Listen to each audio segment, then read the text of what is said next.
warahmatullahi wabarakatuh. Puji dan syukur kita panjatkan atas kehadiran Allah Subhanahu wa Ta'ala, yang mana oleh Allah pada siang hari ini kita bisa berkumpul di ruangan yang berbahagia ini.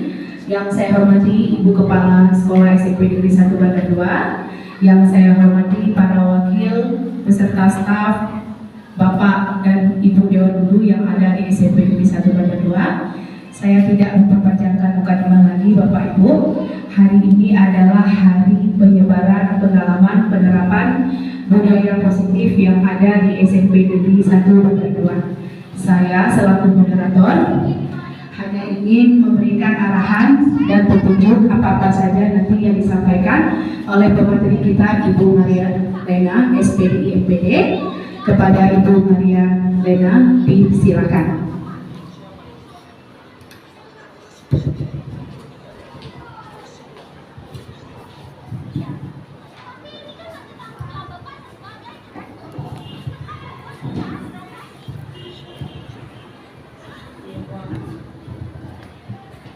Assalamualaikum warahmatullahi wabarakatuh. Baik, tanpa memperpanjang waktu lagi, saya akan mencoba membahas masalah paradigma perubahan belajar, ya. Nah, di sini Bapak Ibu bisa lihat di mana ilusi guru mengontrol murid, ya. Bagaimana ilusi bahwa kritik dan membuat orang merasa bersalah dapat menguatkan karakter, dan ilusi bahwa semua penguatan positif efektif dan bermanfaat, bahwa ilusi juga orang dewasa memiliki hak untuk memaksa, ya. Nah, sekarang kita lihat paradigma stimulus respon kepada pendekatan teori kontrol Stephen. Kemudian di sini ada berbagai pendapat di mana stimulus responnya. Realitas kebutuhan kita sama, semua orang melihat hal yang sama. Kita mencoba mengubah orang agar berpandangan sama dengan kita. Berperilaku buruk dilihat sebagai suatu kesalahan, orang lain bisa mengontrol saya bisa mengontrol orang lain.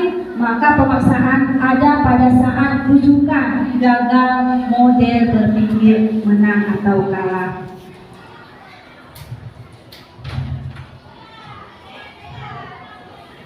Nah, sekarang kita lihat pada posisi kontrol. Ada 5 posisi kontrol pada guru. Yang pertama itu bersifat menghukum. Yang kedua, pembuat rasa bersalah. Yang ketiga, teman, sebagai teman, ya. Yang keempat, sebagai pemantau, dan yang kelima sebagai manajer. Nah, di sini kita bisa lihat kalau posisi kontrol sebagai penghukum, seorang penghukum bisa menggunakan hukuman fisik maupun verbal. Orang-orang yang menjalankan posisi penghukum senantiasa mengatakan bahwa sekolah memerlukan sistem atau alat yang dapat lebih menekankan murid lebih dalam lagi. Guru-guru yang menerapkan posisi penghukum akan berkata, patuhi aturan saya atau awas. Nah, itu bersifat posisi kontrol penghukum. Atau kamu selalu saja salah. Nah, ya, itu contohnya kalau posisi kontrol guru sebagai penghukum. Nah, yang kedua ada posisi kontrol guru sebagai pembuat rasa bersalah. Pada posisi ini biasanya guru akan bersuara lebih lembut. Pembuat rasa bersalah akan menggunakan keheningan yang membuat orang lain merasa tidak nyaman, bersalah atau rendah diri. Kata-kata yang keluar dengan lembut akan seperti, ibu sangat kecewa sekali dengan kamu. Nah, ya, biasa ada beberapa kali kita mengucapkan seperti itu. Kemudian berapa kali Bapak harus memberitahukan kamu, ya. Nah, ya. Kemudian gimana coba kalau orang tua kamu tahu kamu berbuat salah berulang kali? Nah, posisi kontrol sebagai teman, guru pada posisi ini tidak akan menyakiti murid. Nah, ya, karena dia sebagai teman, namun akan tetap berupaya mengontrol murid melalui persuasi. Posisi teman pada guru bisa negatif atau positif.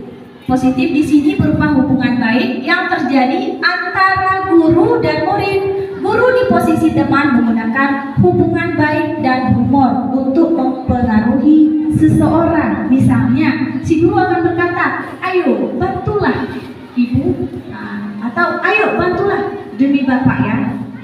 Ya. Jadi atau "Ayo, ingat, tidak bantuan bapak selama ini."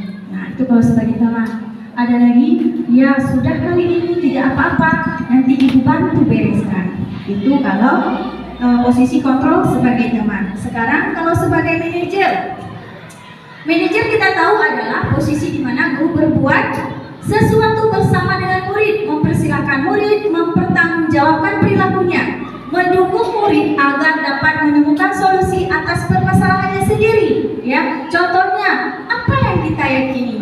Kemudian, apakah kamu meyakininya? Kemudian, jika kamu meyakininya, apakah kamu bersedia memperbaikinya?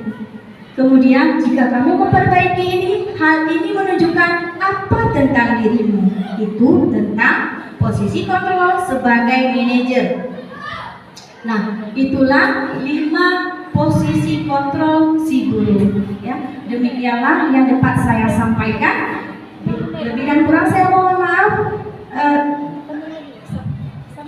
Oke, sekarang untuk poin yang kedua akan di sesi pertanyaan ya. Silakan saya kembalikan ke moderator. Ya, kami berikan pertanyaan, sesi pertanyaan oleh terima kasih kepada Pak Dim. Ya, silakan Pak.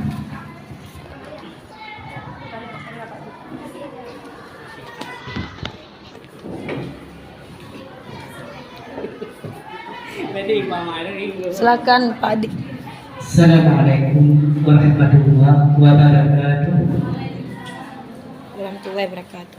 Saya ingin bertanya, yang pertanyaannya, apa saja penerapan positif yang dijalankan di sekolah kita?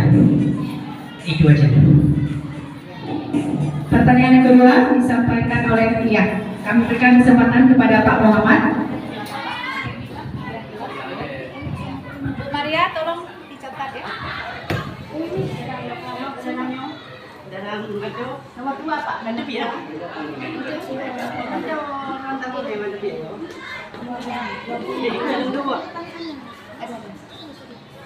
Ya, nomor 2 Pak. Yang mana Pak?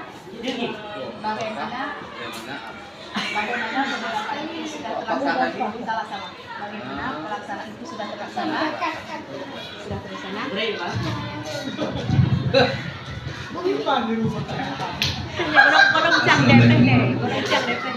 Terima kasih kepada Baik Pak. memberi kesempatan kepada saya. Baiklah, saya ingin menanyakan mengenai bagaimana penerapan itu sudah dilaksanakan Di sekolah kita. Terima kasih. Di sekolah kita. Terima kasih. Udah sangat apa kaya ini? Bagaimana? Ya, silakan Sobat Marilena dari pertanyaan.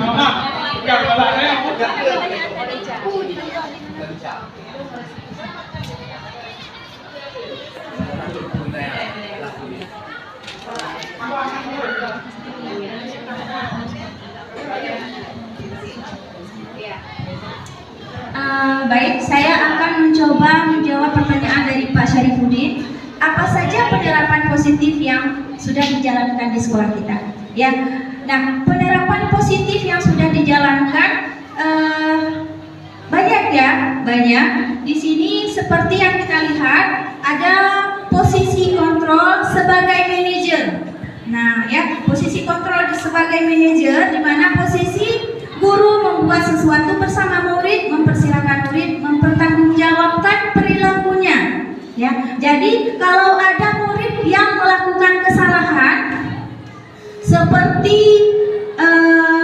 dia mengganggu kawan atau mencontek pekerjaan kawannya, itu kita panggil ke kantor, kita bina, kita bimbing, kita tanyakan apakah dengan dia melakukan seperti itu sudah tepat, dengan cara bagaimana dia memperbaikinya. Nah, ya, jadi kita gunakan cara agar si siswa menggali idenya sendiri untuk memperbaiki kesalahannya. Nah, itu ya cara penerapan positif yang sudah kita jalankan di sekolah. Kemudian ada lagi beberapa peristiwa, misalnya kita panggil siswa yang tidak memakai sepatu ke sekolah. Nah, kita tanyakan kenapa dia memakai sandal ke sekolah. Adakah hal khusus yang bisa disampaikan kenapa dia memakai sepatu? Kemudian bagaimana caranya dia memperbaiki kesalahannya juga. Nah, ya, jadi itu kita bina, kita bimbing agar dia bisa menggali untuk memperbaiki kesalahannya sendiri. Ya, itu caranya penerapan positif yang sudah kita jalankan, Pak Syarifuddin. Baik, saya akan menjawab pertanyaan dari Pak Muhammad. Bagaimana? Apakah penerapan itu sudah terlaksana? Nah, ya, pasti sudah kita laksanakan. Keseharian kita dari hari ke hari banyak permasalahan, banyak peristiwa yang kita jalankan bersama murid kita. Ya, kita sebagai guru harus pandai-pandai untuk menerapkan budaya positif. Ya, harus pandai-pandai menerapkan budaya positif. Kemudian bagaimana cara kita laksanakan? Maka penerapannya itu ya seperti yang saya katakan tadi, kita bimbing, kita bina, ya, kita panggil siswanya berdasarkan kasus atau kejadian yang dia alami. Nah, berarti semua kejadian kepada siswa kita coba gali peristiwanya, kita cari solusi bersama. Begitu kira-kira Pak Muhammad. Terima kasih. Saya kembalikan ke moderator. Bagaimana Pak Muhammad dengan Pak Safruddin? Bisa diterima Bapak jawabannya atau mungkin ada saran dari Bapak Pak Jefar? Bisa Pak ya? Iya. Oh ya, ini dari Bu Ulaifa. Satu lagi ya. Sebelumnya saya ucapkan selamat datang kepada adik mahasiswa kita dari Universitas Sampade, Syahumala. Terima kasih sudah bisa memberikan kesempatan bersedia di tempat kami kemarin.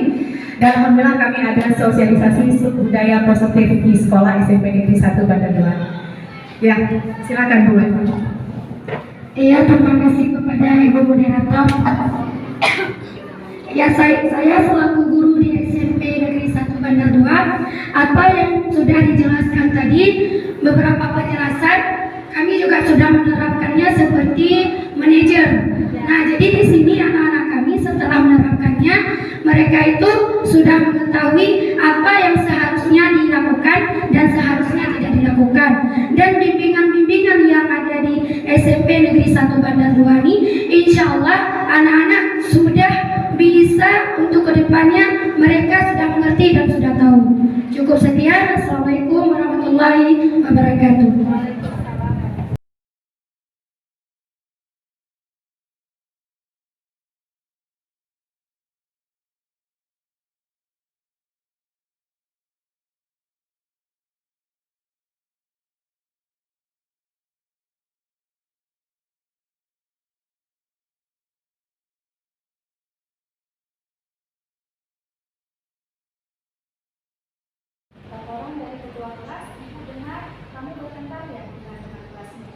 Iya Bu, saya marah-marah dan kesal karena dia menyontek tugas saya.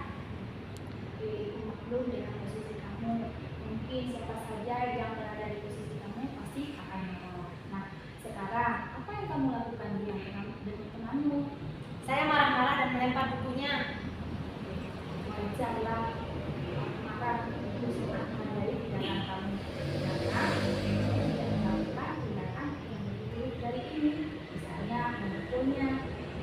Jadi, kamu marah dan melempar bukunya. Apakah sudah sesuai dengan keyakinan kelas kita? Tidak Bu. Keyakinan apa yang sudah kamu langgar? Tidak menghormati dan menghargai sesama teman. Oke, penting nggak menghormati dan menghargai sesama teman? Penting Bu. Apakah kamu bersedia